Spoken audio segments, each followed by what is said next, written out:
Hey everyone, welcome to today's edition of One Single Story, where each weekday we offer a brief lesson from a section of today's reading from the One Year Bible, and we examine some questions that extend our learning from the sermon on Sunday. Today I'm joined by Rivenbark and Alyssa Bream, and we're looking at a passage from Psalm 38, verses 3 through 8.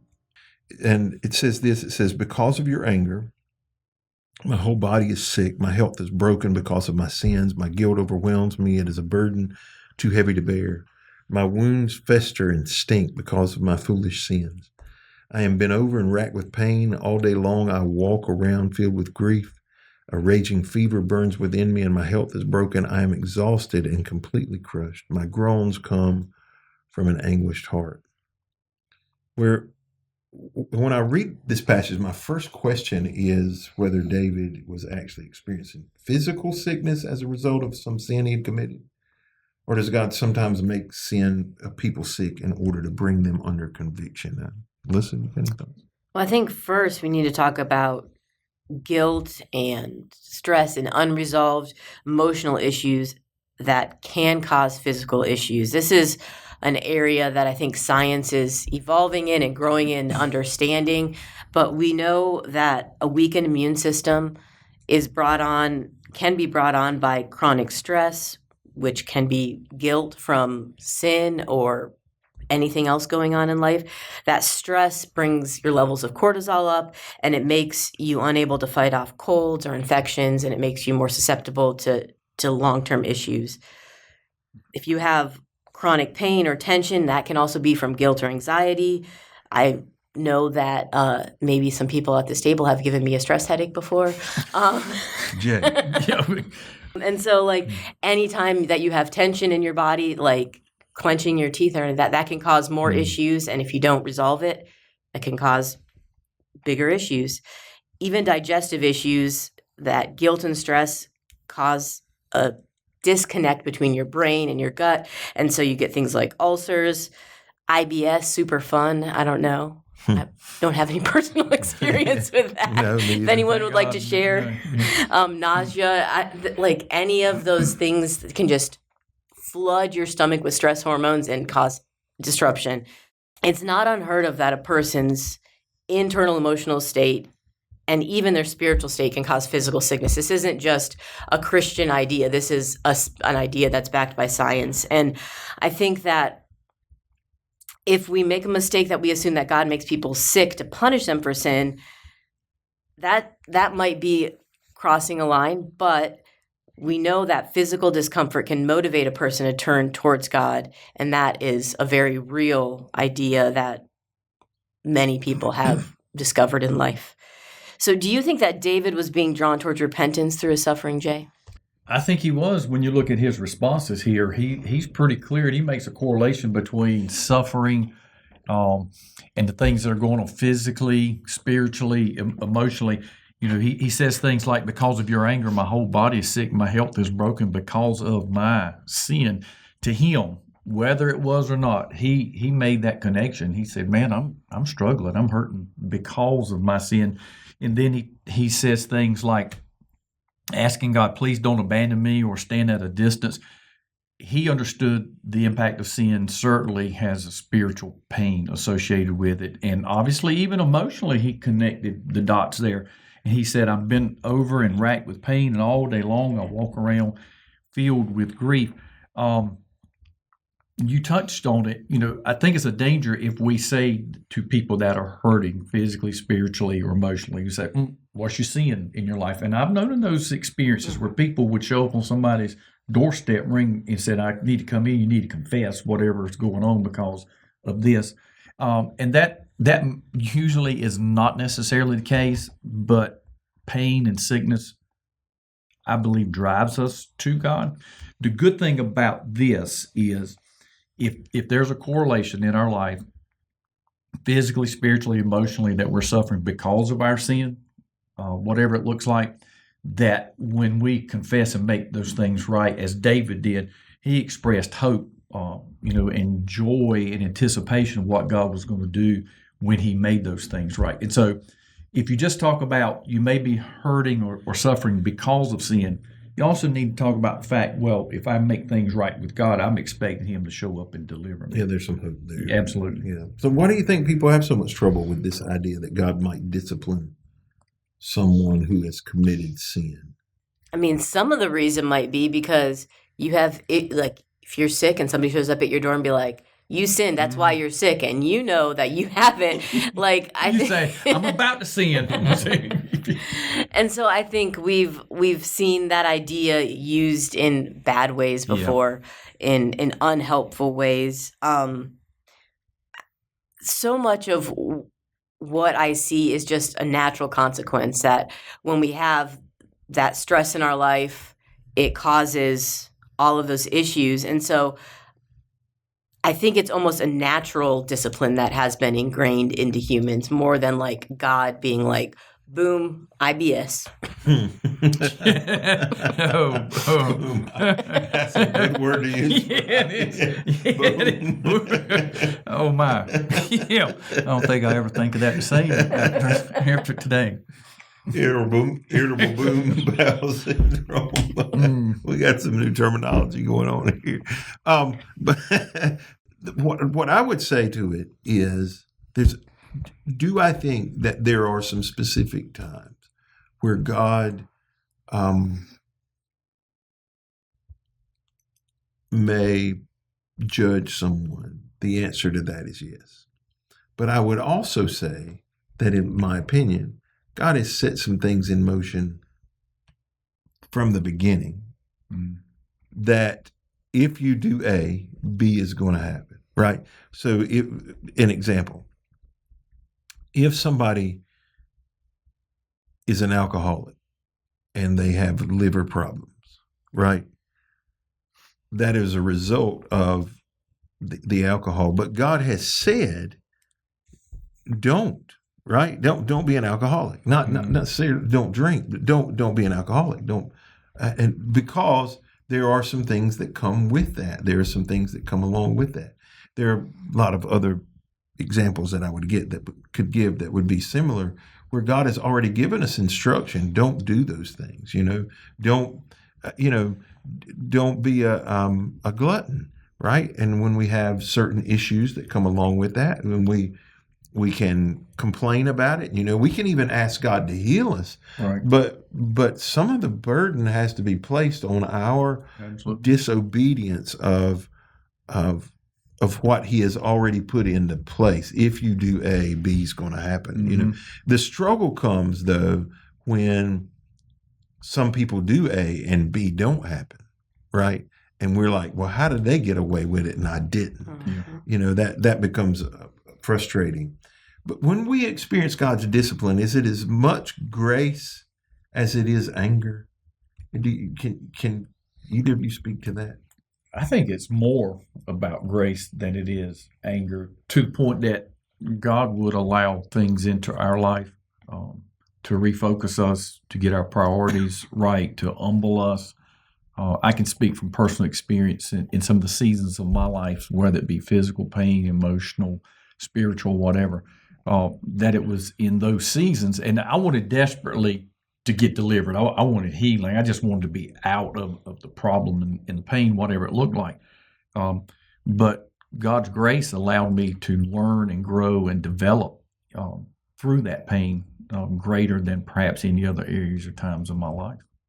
And so, I see it as love. Yeah, there's a Timothy Keller quote: God will only allow evil to the degree it brings about the opposite of what it intends. To talk about God's anger without talking about His grace does God a great disservice. Yeah.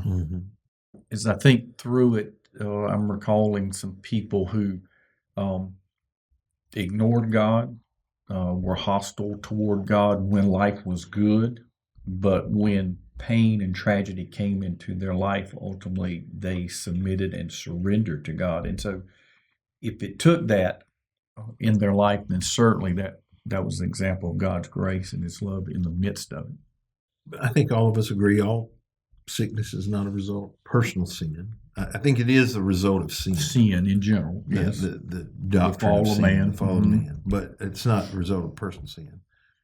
But how does sickness motivate us to search our heart and examine our relationship with God? I don't even mind going first here. So, we're not long out of 21 days of prayer and fasting, and I shared with the congregation during, I think it was the last actual Sunday of 21 days. May have been the Sunday before. I had some issues that with something in my body. Nobody has any idea what at this point. Where they had to get some swelling under control and some kind of breakout. And so for years now, 10, 12 years, I've been taking a Zyrtec every day. As long as I take a Zyrtec every day, I'm fine. When I didn't, or before I started taking the Zyrtec and they got it under control, to get it under control, I had to take some really powerful medicine, to get it under control. So anyway, we're in 21 days of prayer and fasting, and day one, it was actually day two, the first day of the morning prayer service. I'm standing there, and I was just like, God, I would really like to be healed. Zyrtec free. Whatever this is. Zyrtec's such a small thing. Whatever it is isn't small, but it's such a small thing. So I said, I'm going to pray for this. I told my wife, she was the only one I told. I'm going to pray for this week. And I was fasting, so I hadn't taken any supplements that day. And so I thought, okay, I'm just not going to take a Zyrtec. Let's see what happens. And anytime that had done previously, as a matter of fact, Jay, I'd asked you to pray for me one time several years back. And within 48 hours, I'm right back having the same issues. Well, this was on a Monday. I got to Wednesday, no problems, and I thought, I'm going to, maybe the Lord's going to heal me. Thursday, same thing. Friday, we were in the prayer service 4 days, actually it would have been day 5 of not taking a Zyrtec at that point. And I'm in the prayer service and my hands start to itch, and I knew like what was coming. And over the next 48 hours, it just wore me out. I mean, I was having issues in places I had not, it had not affected me before: my ankles, my feet, my knees. And it was difficult, right? I mean, it was so, I was so disappointed. And so I took a Zyrtec. That didn't get it under control. I took some Benadryl. Matter of fact, that Sunday, I probably took 10 Benadryl throughout the day to try to get it, push it back, and I couldn't get it under control. So the next day, I asked my doctor if he'd give me a prednisone prescription, taper, which we hoped would abate it. And so that week I started taking prednisone. So I'd been fasting all the week, that this is going on, for 7 days. So my immune system is automatically depleted. And then I get sick on top of it, the flu, something, I don't know, running a fever. My body's trying to fight off everything all at one time. I feel like crap. And I asked God a lot of questions, right? Have I sinned, right? Is there something? Why won't you answer this prayer? What's going on? And it caused me to do a lot of soul searching, having some conversations with God, doing some writing, about things that, this and the outtake of that is, I got lots of advice from lots of different people. I got more emails than you can count. Maybe it's this, and maybe try this, and maybe it's this. But one of the outtakes of it, and so we got it under control. Prednisone did its job. I'm taking a Zyrtec every day. I'm good now. It seemed to take forever before it was abated, but I'm good. And I can tell you that some of the questions that I asked God and some of the work He was doing in my life were significant in those moments. But I can also tell you that it has challenged me about some things that I do that might not be in my best interest health-wise to, hey, try this and see if it makes any difference. Maybe this is the trigger. And so my answer to this is I do think if we're sincere, it will cause us to examine our relationship with God and ask Him some questions that we may not get the answer to. I don't know. I don't know why He didn't do what I asked. I don't have a good answer for it. But I do know that my conversations took a deeper turn because I was willing to ask the questions. And so, anyway, that's my story. I don't know if y'all have something to add to that. No, I would just agree. I think it causes us to search deep, not only to God, but within ourselves, to ask some real serious and significant questions. And I think ultimately, when we don't get the answer we want or we're looking for, it gives us the opportunity to recommit ourselves to Him and the relationship, irregardless of, in spite of that. And so that within itself is a deepening experience in our relationship that can come out of it. Yeah, we learn more in the valley than we do on the mountain. Those mountaintop experiences with God where everything is great and you are like on cloud nine, it's great. But you got to come back down at some point, and that's the hard part about it. But I mean, thinking back to like this might be a horrible illustration, but when you go on a trip and a road trip or something, the story you tell is the moment that went wrong, is the time you had a flat tire and you're on the side of the road. And that's what makes the trip in hindsight. When you're living through it, it's really, really hard. But looking back and seeing maybe how God provided in that moment, His grace, even through the hard times, those are the moments that you remember. And it's great to have those easy times in life. We all need times where it's like, okay, I can breathe, nothing's going on crazy. But when we look back on those hard times is really where we see God and we're able to testify to His goodness. And I would even say, when you find yourself in a situation like that and you ask God, okay, Lord, shine your light on my soul. What I think happens is we may not see the very thing that we're praying about, but the light shining on us exposes some other things that are very, very helpful to us to be able to repent of, talk about, make changes. So, well, thank you for joining us today on this edition of One Single Story. We hope you'll be back with us on Monday as we continue a conversation around our daily Bible reading from the One Year Bible.